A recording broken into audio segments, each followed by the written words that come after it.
Raup. Pernah dikutip oleh Yang Berhormat Jerai.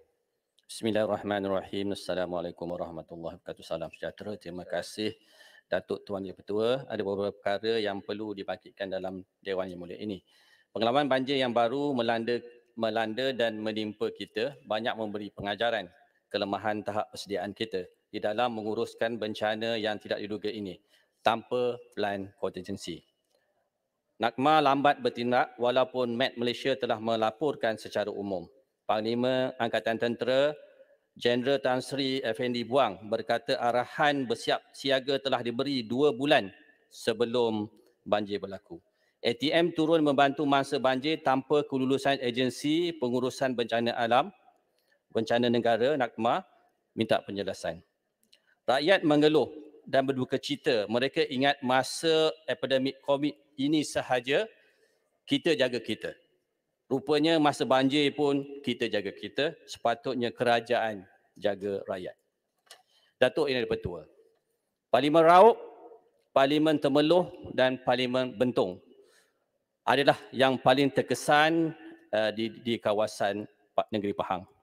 Ada yang menyamakan banjir yang lepas sama atau lebih teruk daripada banjir pada tahun 1971, yakni 50 tahun yang lepas.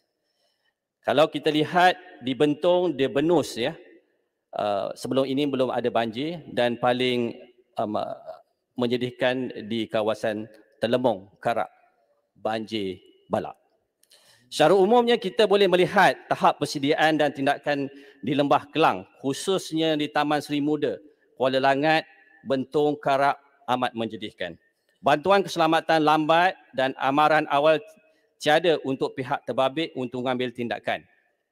Kawasan Taman Seri Muda difahamkan dahulunya adalah kawasan tahan hujan, bagaimana ianya tukar syarat atau dizonkan kepada kawasan perumahan. Jika ianya memang dibolehkan untuk dimajukan untuk penempatan atau perumahan, sepatutnya mestilah ada satu plan contingency sekiranya berlaku banjir atau bencana seperti smart tunnel, di mana ianya boleh dialihkan ke tempat lain dalam masa yang singkat. Pihak Kementerian Alam Sekitar dan Air sepatutnya sudah membuat kajian baru berkenaan fenomena ini. Ia tidak hanya bergantung kepada pelan lama seperti PRAP ataupun program ramalan dan amalan banjir. Kena faham, peta topografi Lembah Kelang ini adalah kawasan yang rendah dan lembah. Ada sebahagian di kawasan Lembah Kelang ini di bawah paras laut. Walaupun pada kebiasaannya purata hujan normal sekitar 20 hingga 30 mm sehari, tetapi dalam perubahan iklim sekarang ianya boleh meningkat sekitar 60 mm hingga 80 mm sehari. Bayangkan jika ianya turun selama 3 hari berturut-turut di suatu kawasan di mana ia boleh menyebabkan banjir yang tidak diduga atau disangka. Pihak kementerian kena lebih advance ataupun kehadapan dalam merancang tindakan-tindakan seperti ini. Dalam sistem PRAP, selain data-data paras air sungai diambil dan dah tiba masanya diperbanyakkan sistem pengukuran hujan di hutan-hutan tadahan dibina. Ianya dapat mengesan kemungkinan kepala air boleh berlaku pada peringkat awal. Begitu juga di kawasan-kawasan bandar atau taman-taman yang rendah atau berhampiran dengan sungai, stesen pengukuran hujan perlu dibina bagi tujuan pengiraan isi padu hujan yang turun mengikut jam.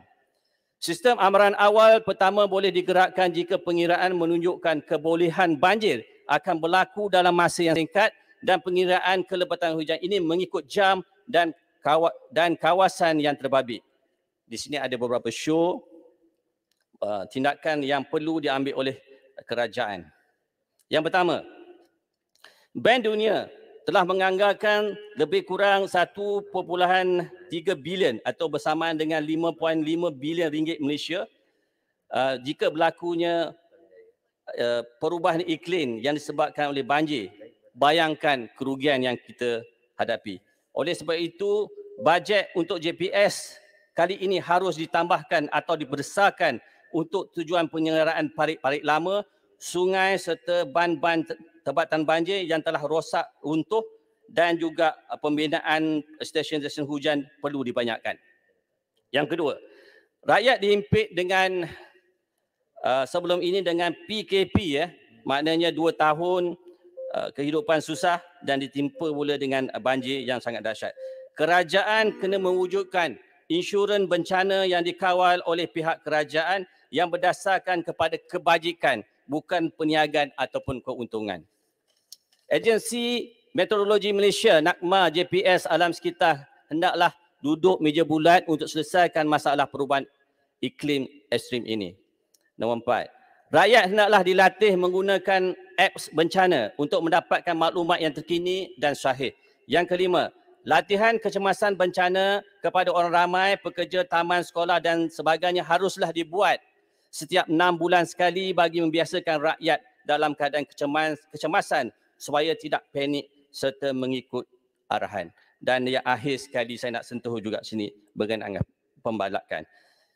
Kita harap pembalakan ini diadakan moratorium supaya ia diberhentikan serta-merta. Ya.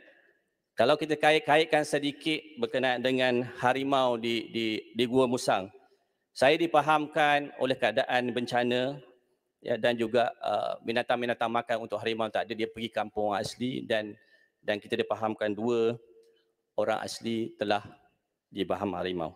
Ya, makanan harimau seperti babi, seperti rusa tiada lagi di kawasan tersebut. Saya harap kerajaan negeri Kelantan tidak menafikan ini. Terima kasih. Terima kasih Yang Berhormat Rauf.